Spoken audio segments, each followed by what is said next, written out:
Hello students, welcome back to my YouTube channel. आज हम लोग पढ़ने वाले हैं हिंदी वर्णमाला। हिंदी वर्णमाला में अभी देखेंगे वर्णमाला एक दृष्टि में। वर्ण तालिका में देखेंगे। वर्ण तालिका जो है हमारा दो भागों में बटा हुआ है। पहला है स्वर और दूसरा है व्यंजन। स्वर और व्यंजन दो पार्ट में बटा हुआ है। पहला हमारा स्वर है। स्वर में देखेंगे स्वर दो भागों में बटा हुआ है। पहला है ह्रस्व स्वर और दूसरा है दीर्घ स्वर।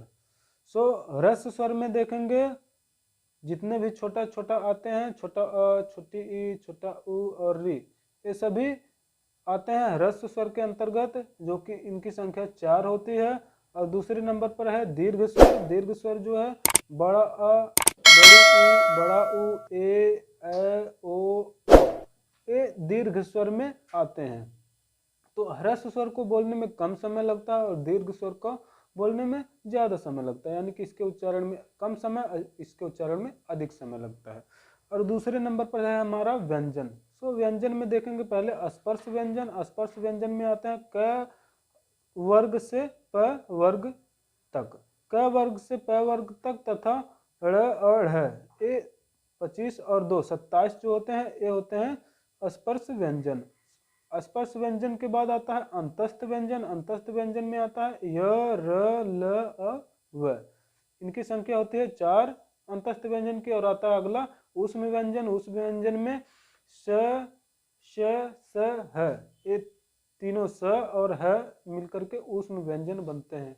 और अगला हमारा आगत। आगत व्यंजन में ज और फ आता है। ज और फ, यानी कि रेफ यहाँ पर लग जाता है ज और फ में। और अगला है हमारा संयुक्त।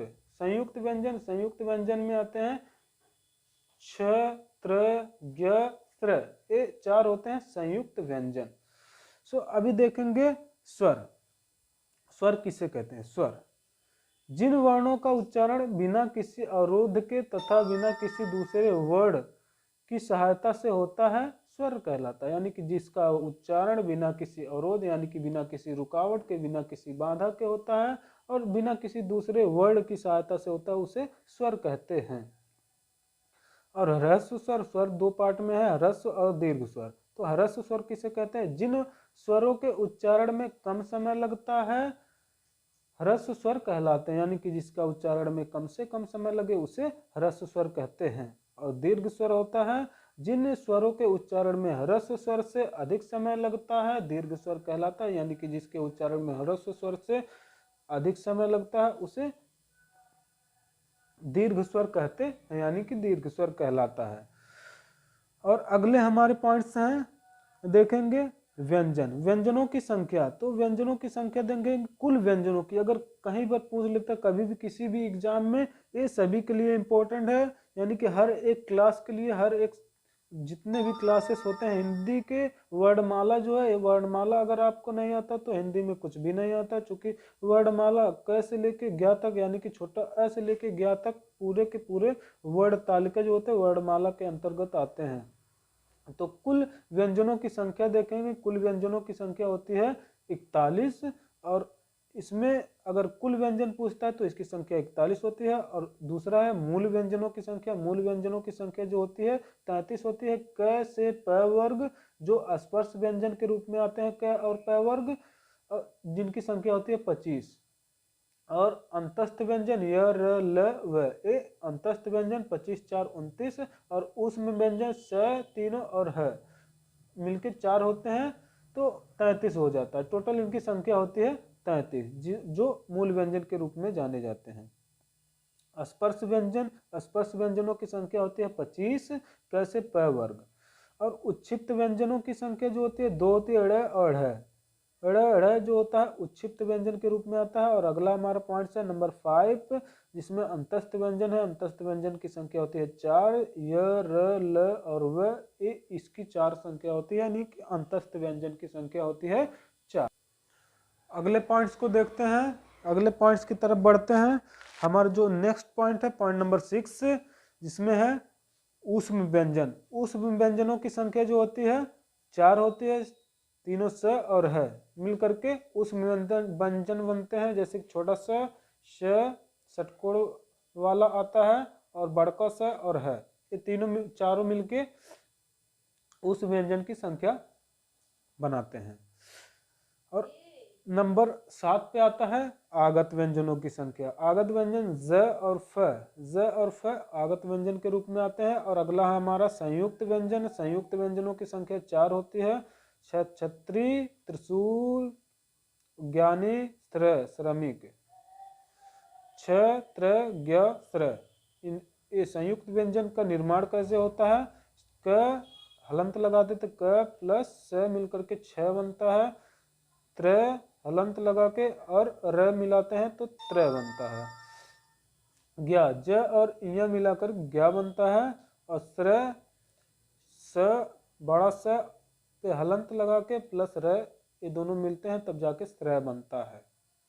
और अगला है हमारा पॉइंट नंबर 9 अघोष व्यंजन। अघोष व्यंजन होते हैं, किसे कहते हैं या क्या होते हैं? प्रत्येक वर्ग के प्रथम और द्वितीय वर्ण तथा फ, स, श, स, ये सभी के सभी आते हैं अघोष व्यंजन के रूप में। और नंबर 10 पे है अर्धस्वर। अर्धस्वर य और व जो होते हैं अर्धस्वर, इनकी संख्या 2 होती है। और नंबर 11 पर है लुंठित व्यंजन होता है। लुंठित व्यंजन होता है र, केवल र को लुंठित व्यंजन बोलते हैं। इन सभी को अभी आप लोग बाद में फिर देखते हैं डिटेल में बढ़िया से। नंबर 12 पे आता है पार्श्विक व्यंजन है। पार्श्विक व्यंजन ल को पार्श्विक व्यंजन बोलते हैं। और अगला हमारा पॉइंट से नंबर 13 अघोष व्यंजन। अघोष व्यंजन है प्रत्येक वर्ग के तृतीय, चतुर्थ, पंचम वर्ण तथा ड़, ढ, ज, य, र, ल, व, ह और जितने भी स्वर होते हैं सभी स्वर मिलकर के बनते हैं अघोष व्यंजन। और नेक्स्ट हमारा है महाप्राण और अल्प प्राण। महाप्राण में देखते हैं जिसको बोलने में ज्यादा समय लगता है उसे महाप्राण बोलते हैं। और अल्प प्राण जिसका उच्चारण या जिसको बोलने में कम समय लगता है उसे अल्प प्राण बोलते हैं। तो महाप्राण को देखते हैं प्रत्येक वर्ग के द्वितीय व चतुर्थ वर्ण तथा ऊष्म वर्ण स, श, ह, ये सभी के सभी महाप्राण व्यंजन हैं।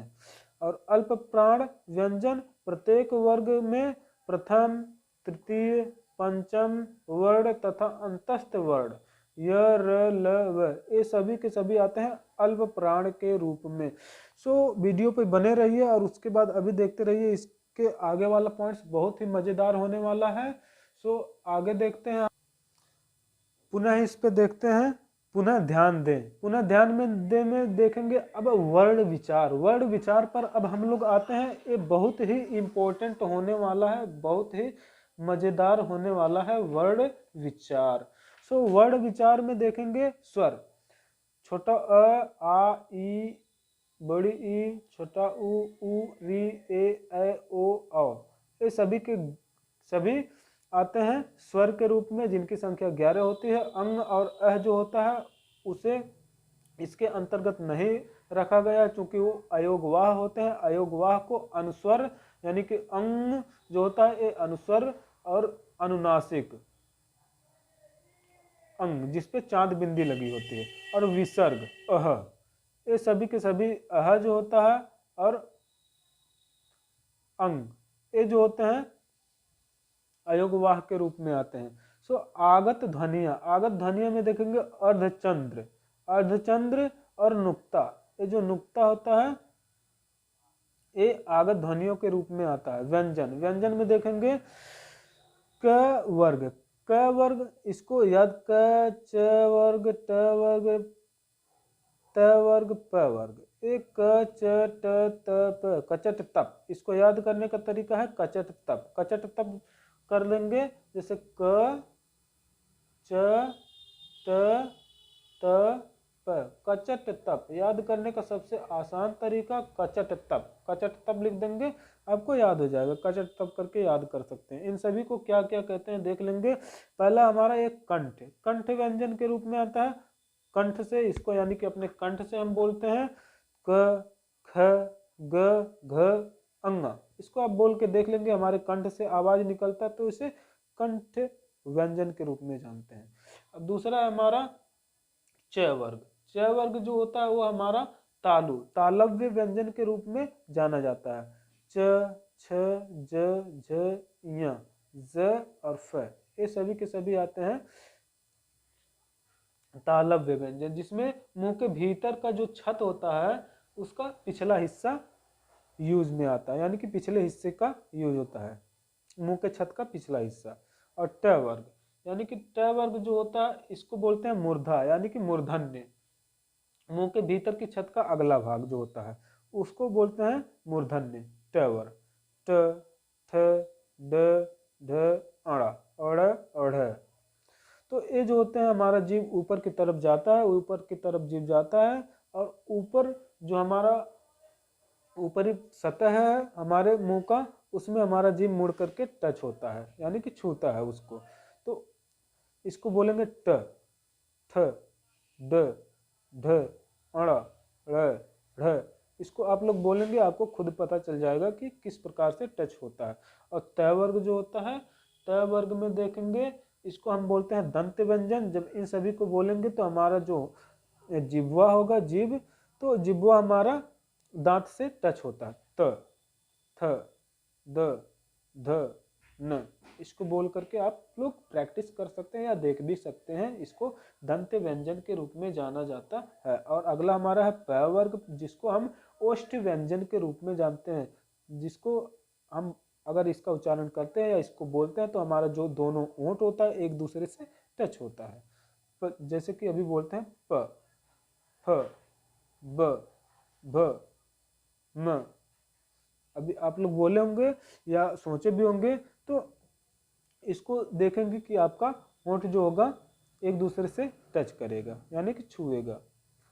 तो अगला है हमारा पॉइंट्स, और ये जो होता है अंगा, इया, अड़ा, न, म, इन सभी को पंचम वर्ण कहा जाता है। सो आगे हम देखते हैं अंतस्थ। अंतस्थ व्यंजन य, र, ल, व, ये सभी अंतस्थ व्यंजन के रूप में आते हैं। जैसे कि पहले मैं बताया हूँ ऊष्म व्यंजन स, श, श, है, ये जो होते हैं ऊष्म व्यंजन के रूप में आते हैं, जो कि 4 होते हैं। संयुक्त व्यंजन, संयुक्त व्यंजन छ, त्र, ज्ञ, स्र, ये सभी ऊष्म व्यंजन के संयुक्त व्यंजन के रूप में आते हैं। और नासिक व्यंजन, नासिक के व्यंजन हैं। नासिक व्यंजन ङ, ञ, ड़, न, म, जिसको हम अपने नोज के द्वारा यानी कि नाक के द्वारा बोलते हैं। कंठ वर्ण, कंठ वर्ण में आता है जिसको हम अपने कंठ से बोलते हैं अ, आ, अह, क, ख, ग, घ, अंग, ह, ये सभी कंठ वर्ण होते हैं। तालव्य व्यंजन, तालव्य व्यंजन जो हम तालु से बोलते हैं च, छ, ज, झ, श, य, यानी कि हम अपने तालु का यूज करके इसको बोलते हैं, इसीलिए इसको तालव्य व्यंजन बोलते हैं। मूर्धन्य व्यंजन, मूर्धन्य व्यंजन जो हमारा जीभ ऊपर टच करता है तालु पर, तो ट, ठ, ड, ढ, ड़, ण, श, ये मूर्धन्य होते हैं। और दंत व्यंजन त, थ, द, ध, न, ये सभी दंत व्यंजन के रूप में आते हैं, जैसे कि मैंने पहले भी बता चुका है इसके बारे में। ओष्ठ व्यंजन, ओष्ठ व्यंजन में प, फ, फ, ब, भ, म, ये ओष्ठ व्यंजन के रूप में आते हैं। दंत्योष्ठ व्यंजन जिसमें दांत और ओंठ दोनों का यूज होता है उसे दंत्योष्ठ व्यंजन कहते हैं, जैसे कि व। और अगला हमारा आता अयोगवाह, जैसे अयोगवाह के बारे में पहले भी बता चुका हूँ, जिसमें अनुस्वार यानी कि अंग और विसर्ग अह, ये दोनों आते हैं अयोगवाह में। सो आप लोगों को अगर यह वीडियो पसंद आया हो, अच्छा लगा हो, तो आप इसको लाइक करें, शेयर करें, कमेंट करें। और उसके बाद जिस भी टॉपिक्स पर, जिस भी चीज़ पर आपको वीडियो चाहिए, जो भी टॉपिक पर या एग्ज़ाम से रिलेटेड आपको जो जिस भी एग्ज़ाम के लिए, जिस भी क्लास के लिए, तो आप इसमें कमेंट बॉक्स में डाल सकते हैं कि किस टॉपिक पर, या साइंस पे, हिंदी पे, अंग्रेजी में स्पोकन, या कोई लेटर्स पे, किसी भी चीज़ पे, लेटर हुआ, ऐसे कोई भी चीज़ पे अगर आप लोगों को वीडियो चाहिए तो आप लोग कमेंट बॉक्स में लिख करके डाल सकते हैं कि किस चीज़ पर आपको वीडियो चाहिए। सो जय भारत।